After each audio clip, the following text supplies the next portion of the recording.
코인 클래스! 안녕하세요, 코빗의 피터입니다. 안녕하세요, 코빗의 레온입니다. 네, 코인 클래스 2회를 맞이했는데요. 피터 일단 주말은 잘 보내셨나요? 주말이요? 예. 뭘 했는지 전혀 기억이 안 나요. 레오는 어땠어요? 저 영화 봤어요. 저는 여자친구랑. 네, 그러면 오늘의 주제는 네. 어떤 거에 될까요? 저번에 디파이에 대해서 간략하게 다뤘었잖아요. 그렇죠, 예. 그래서 이제 이번 주도 핫한 토픽이 뭔지 네. 이제 기다렸다가 다루려고 했었는데 네. 아직까지도 디파이가 많이 화제거리인 것 같아서 네, 그렇죠. 계속 화제인 것 같아요. 네, 근데 디파이 쪽에 이제 드라마가 있었어요. 요 일주일 동안 특히 스시 수합 관련해서 네. 이제 뭐 간단하게 얘기하면은 스시 수합 파운더가 자기가 그 받은 스시 코인을 갑자기 팔아버리고 날랐어요. 그래가지고 스시 수합 코인이 많이 폭락하는 그런 결과가 나왔는데 네. FTX의 그 수장으로 있는 분이 그 프로토콜의 키를 받으면서 다시 살려낸 거죠. 그 팔고 나간 파운더는 결국에는 이제 그게 한 1,400만 불 정도 가치 있는 이제 토큰이었는데 다시 커뮤니티 돌려주겠다고 또 다시 돌아와가지고 뭐 이런 일련의 사건들이 있었어요. 아, 그래요? 예, 근데 약간 되게 드라마틱했는데 사실 이제 이런 거는 이제 제 생각엔 그렇게 중요한 뉴스는 아닌데 매스컴에서 되게 이제 약간 좀 흥미진진하잖아요. 그쵸. 그래서 좀 제가 보기에는 필요 이상으로 좀 다룬 그런 경향이 있었고 사실 이 코인 클래스에서는 저는 이런 짜잘짜잘한 이런 뉴스는 안 다루려고 그래요. 별로 왜냐면은 코인 업계의 그 방향을 분석하는데 뭐 그렇게 도움이 되는 스토리는 아니거든요. 그때그때 약간 흥미 위주의 스토리는 될 수 있어도 뭐 그런 가십성의 얘기는 다루지 않고 덱스에 대해서 좀 다뤄보려고 해요. 지난번에 잠깐 제가 언급을 네. 했는데 다음 편에서 좀 약간 깊게 들어가고 싶다고. 이게 제가 보니까 생각보다 굉장히 중요한 어떤 트렌드가 될 것 같거든요. 네. 그래서 요 얘기를 좀 깊게 들어가 볼까 합니다. 일단 덱스를 얘기하기에 앞서서 기존의 이제 오더북 중심의 네. 거래소라는 게 어떻게 거래되는지 잠깐 짚고 넘어갈 필요가 있을 것 네. 같은데. 저번 주에 막 그렇지 않아도 오더북이 없는 거래소가 있다고 하셔가지고 맞습니다. 예. 엄청 신기했거든요. 예. 그래서 이제 기존에 뭐 레오는 거래소에 있으니까 알겠지만은 혹시나 네. 이제 모르시는 분들을 위해 잠깐 말씀을 드리면은 기존의 거래소라는 거는 뭐 이건 가상자산 거래소뿐만이 아니라 대부분 이제 증권이나 주식이나 이런 거래소들도 거래하는 방식이 이제 오더북이 있는 거잖아요. 그쵸. 사자 팔자가 네. 촘촘히 이렇게 쌓여 있는 오더북이 있어서 가격이 맞고 그 거래량이 이제 맞아 떨어지면 거래가 성사가 되고 이런 방식으로 이제 거래가 성사되는 게 이제 우리가 기존에 흔히 알고 있는 거래소의 거래 방식인데 네. 이런 거래소에서 이제 거래량이 생기기 위해서는 대부분의 경우 마켓 메이커 어느 정도 의존을 해요. 네. 그래서 마켓 메이커가 사자와 팔자를 꾸준히 그 오더북에 제시를 함으로써 거래가 일어날 수 있도록 이제 도움을 주는 거잖아요. 그렇죠. 그러니까 이 마켓 메이커가 일종의 유동성 공급을 하는 리퀴디티 네. 프로바이더가 되는 건데 이런 방식이 탈중앙화된 거래소에서 구현을 하려면 약간 문제가 있어요. 덱스들도 옛날 기존 오더북 방식으로 처음에 시도를 했었어요. 네. 그래서 예를 들어서 뭐 아이덱스라든지 지로엑스라든지 이런 거래소들이 있는데 네. 거기서는 탈중앙화 방식으로 거래를 하는데 거래 구현 방식은 기존의 오더북 중심으로 처음에 시작을 했거든요. 네. 근데 엄청 거래량이 안 나왔어요. 네. 이유 중에 하나가 뭐냐면은 오더북의 초창기에는 진짜 마켓 메이커의 역할이 굉장히 중요한데 마켓 메이커가 탈중앙화된 방식으로 마켓 메이킹을 하려면은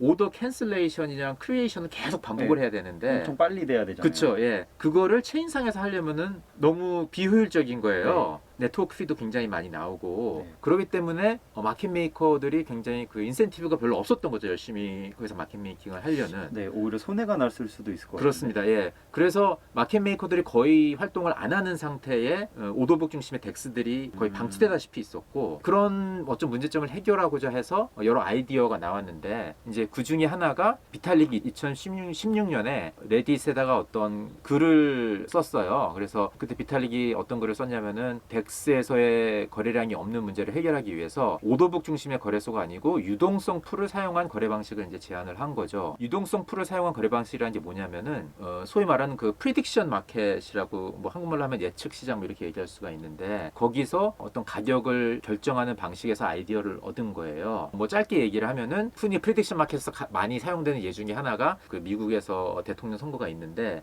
트럼프하고 바이든하고 누가 될 것인가에 네. 대한 어떤 확률이나 이런 거가 가지고서 베팅 어스가 나오고 이런 거래 방식을 하는데, 그럴 때 이제 예를 들어서 트럼프가 될 거라고 생각한 사람이 50명 있고 바이든이 될 거라는 사람이 50명 있으면은 만약에 맞힌 사람은 1대1로 보상을 받는 그런 식의 되는 거고, 이제 이런 방식이 있는데 거기서 아이디어를 얻은 거예요. 그래서 그런 비슷한 룰을 적용을 해서 리퀴디티 풀을 기준으로 두 개의 자산의 교환 비율을 제시하는 방식으로 거래소를 한번 만들어 볼 수 있다는 그런 내용의 글을 레딧에 비탈릭이 썼고, 이제 그래서 거기서 영감을 받은 개발자가 헤이든 아담스라는 개발자인데, 이제 이분이 만든 그 거래소가 유니스왑이라는 거래소고, 기존의 오더북 방식을 사용하지 않고 이 리퀴디티 풀을 사용한 최초의 덱스가 이제 된 거죠. 그래서 이 거래소가 나온 게 2008년 말이었는데, 네. 나왔을 때 이제 비교적 신생 거래소 치고는 어느 정도 유동성이 그래도 꽤 모였어요.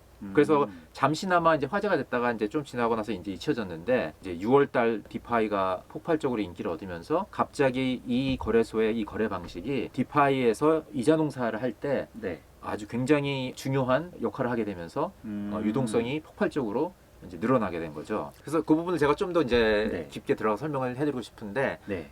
이제 기존 오더북 방식의 거래소에서는 유동성 공급자가 마켓메이커라는 네. 어떤 전문가거든요. 마켓메이커는 굉장히 진짜 어떤 시장 움직임의 전문 지식을 갖고 있는 사람들만이 할 수 있는 되게 전문적인 행위인데, 유니스왑 같은 이제 이걸 이제 우리가 오토메이티드 마켓메이커라고 요새는 부르는데, 이들이 거기서 유동성을 제공하는 거는 아무나 리퀴디티 프로바이더가 될 수 있는 거예요. 아무나. 마켓메이커가요? 예, 마켓메이커가. 근데 이제 마켓메이커가 막 어떤 그런 거래 지식이나 알고리즘 가지고 트레이딩하는 사람들이 아니고, 네. 거기에 마켓메이커로 참가할 수 있는 사람들은 그냥 예치만 해두면 되는 거예요. 네. 그런 식으로 리퀴디티 풀을 모으는 거죠.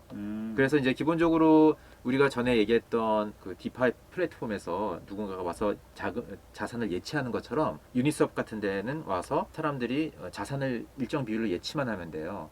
그러면은 그 예치된 자산을 모아서 이제 거래가 되는 거고, 거래 방식은 제가 조금 더 깊게 조금 이따 얘기를 할 텐데, 그리고 거기서 수수료를 일정 부분을 취하고, 거기서 벌게 된 그 수수료는 유동성을 제공해준 사람들한테 공유를 하는 방식으로 보상을 해주는. 또 궁금한 게 네. AMM이라고 하셨잖아요. 네. 그러면 이거 말 자체가 오토메이티드라는 말이 앞에 들어가는 거잖아요. 네, 맞습니다. 이게 뭐가 오토메이티드 된 건지 예. 그게 궁금하거든요. 예. 그래서 뭐가 오토메이티드 돼 있냐면은 네. 가격을 제시하는 방식. 그러니까 여기서 말하는 가격은 두 개 자산의 이제 네. 교환 비율을 네. 제시하는 방식이 되게 심플한 공식에 의해서 이루어져요. 그 공식이 뭐냐면은 네. 이런 거예요. 자산 A가 있고 자산 B가 있으면은 자산 A의 개수와 자산 B의 개수, 일정한 상수에 나오게끔 그 공식에 의해서 교환 비율을 이제 제시하라는 어떤 그런 공식에 의해서 작동을 하는 그런 거래소인 거거든요. 네. 그래서 요거를 사실 예를 들어서 설명하면 제일 좋은데, 이 예를 복잡하게 쓴 사람들도 있고 간단하게 쓴 사람들도 있더라고요. 찾아보면. 근데 되게 제일 간단하게 쓴 분이 드래곤플라이 캐피탈이라는 곳에서 일하는 하십 큐렛이라는 분인데, 네. 이분은 되게 미디엄에다가 글을 자주 쓰는 분이에요. 그래서 이분이 쓴 글을 좀 인용을 해서 한번 설명을 해볼까 합니다. 이렇게 설명을 하고 있습니다. 여기서는 이제 되게 쉽게 예를 들기 위해서 바나나하고 사과의 예를 들어요. 네. 바나나하고 사과의 교환 비율을 제시를 한 어떤 마켓 메이킹 봇을 제가 만들었다고 치면은, 그 작동 방식이 사과 바구니에 담겨져 있는 사과 개수하고 바나나 바구니에 담겨져 있는 그 개수하고 곱했을 때 그게 어떤 일정한 상수가 나오게끔 하고, 네. 그 상수가 계속 유지되게끔 교환 비율을 제시해야 된다는 어떤 이제 하나의 큰 룰을 만들어 놓고, 네. 그거에 의해서 이제 어떻게 작동하는지 설명을 해보면 이렇게 되는 거죠. 50개의 사과가 있다고 쳐요. 네. 그리고 바나나 바구니에 50개가 있다고 쳐요. 네. 이거 두 개 곱하면은 2,500 2,500이잖아요. 네. 예. 그래서 첫 번째 사람이 와가지고 여기서 내가 사과를 하나 사고 싶은데, 네. 그러면은 얼마나 많은 바나나를 갖다가 줘야 되냐, 이거 했을 때 그 공식을 계산을 하려면 이렇게 되는 거예요.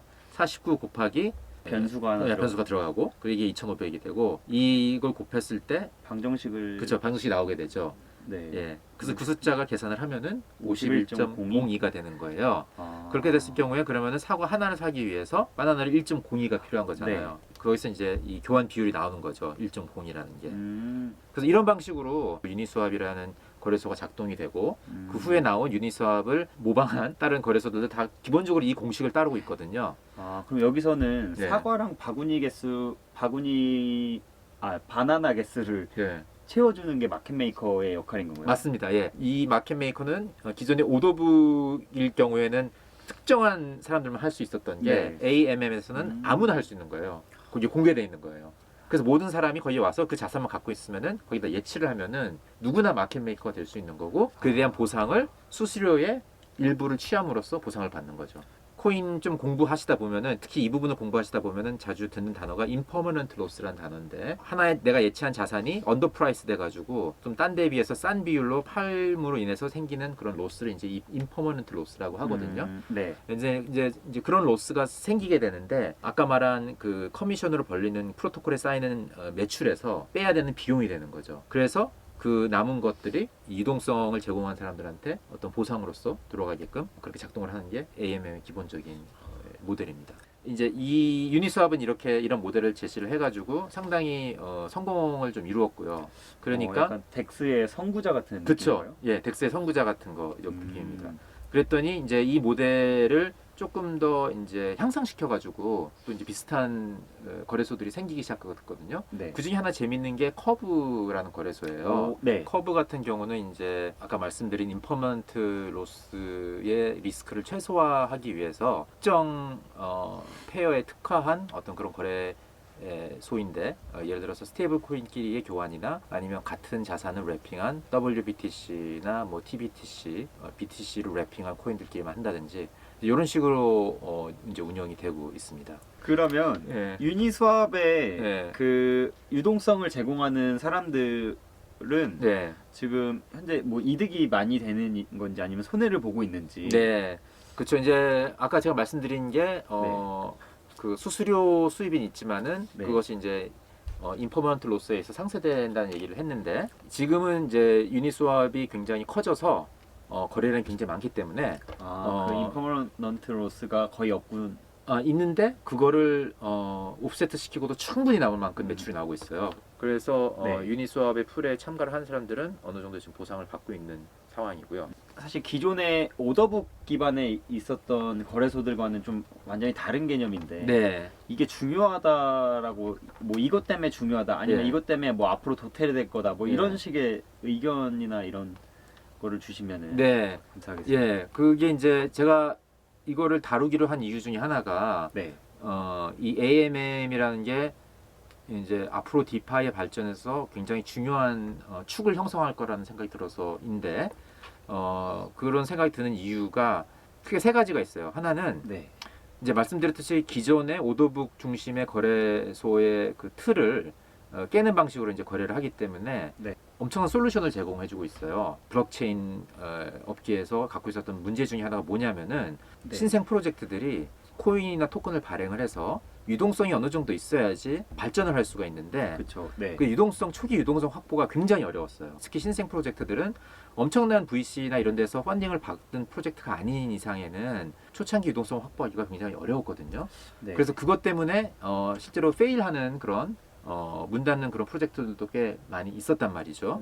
그런데 이런 어떤 유니스왑이나 이런 유니스왑과 같은 방식을 추구하는 AM이 많이 생기면서 네. 이런 신생 거래소들도 비용을 많이 들이지 않고 굉장히 빨리 초기 유동성 확보를 하는 게 수월해졌다는 거죠. 사실 이제 또 유동성 확보뿐만이 아니라 유동성 확보를 하면서 토큰을 유통시키는 어떤 효과도 있단 말이죠. 네. 그러니까 기존에는 유통을 시키기 위해서 ICO라는 걸 했었고, 네. 그 다음에 또 등장한 게 IEO였고, 이제 이런 거였는데, 이제는 이런 어떤 AMM을 통해서 코인을 유통시키는 어떤 그런 행위가 가능해지면서, 그러면서 또 이 유동성 문제도 동시에 같이 해결하는 일석이조 효과가 있는 거고, 그래서 훨씬 더 이 신생 프로젝트들이 이렇게 앞으로 나아갈 수 있는 더 발전할 수 있는 솔루션이라고 얘기할 수가 있는 거죠. 두 번째는 뭐냐면은 이제 우리가 흔히 블록체인 네트워크라고 얘기를 하는데 이 네트워크의 값어치가 오르기 위해서는 여기서 뭔가 사람들이 가치가 있다고 생각하는 서비스가 제공이 돼야 되는 건데 네, 그쵸. 이 업계에서 아직 잘 보여주지 못한 부분 중에 하나잖아요. 네. 근데 이거를 되게 우리가 체감하기 쉬운 하나의 그 예를 제공해줬다는 면에서 굉장히 좋은 어떤 선례를 만들고 있는 것 같고 그리고 네. 맨 마지막으로는 이 모델이 전통 금융시장에서도 도입할 수 있는 이런 방식을요? 예 이게 먼 훗날이 되겠지만은 네. 그런 생각도 한번 해봐요. 저는 이제 뭐 5년 후나 10년 후가 될지는 모르겠지만은 만약에 이런 모델이 일단 이 가상자산 시장에서 굉장히 성공적으로 된다면은 뭐 충분히 해볼 수 있는 얘기가 아닐까 이렇게 생각이 들어요. 굉장히 훨씬 더 효율적인 방법이기 때문에. 이렇게 오늘은 예, 이 덱스에 대해서 한번 알아봤었는데요. 예. 다음에 사실 어떤 얘기가 될지- 나올지 정해지진 않았죠. 그쵸, 예. 그러니까 저희 코인 클래스에서는 이제 그때 그 주에 어떤 되게 핫한 토픽, 그 중에서도 네. 이제 의미 있는 어떤 그런 주제를 가지고서 얘기를 하기 때문에 또 다음 시간이 돼봐야지 예, 뭘 얘기할지 정해질 것 같은데 만약 여러분들이 디파이 계속 관심이 많으시면은 계속 뭐 다루는 것도 가능하다고 봅니다. 네, 다음 시간에 또 더 찾아뵙도록 유익한 정보로 예. 찾아뵙겠습니다. 예, 찾아뵙도록 하겠습니다. 코인 클래스!